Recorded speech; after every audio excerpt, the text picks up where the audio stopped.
Ganito yan, para makatipid ng ulam, para bukas meron pa uli.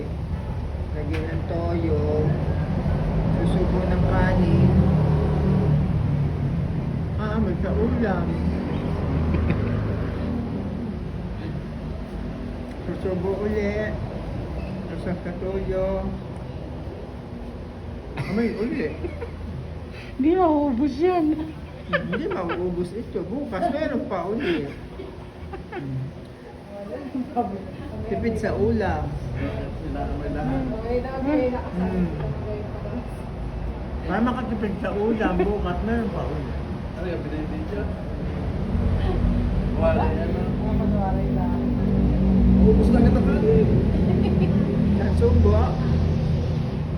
Ang amoy. Ano mo, ito yung kanin. Bus na. Ay, walang pamukha.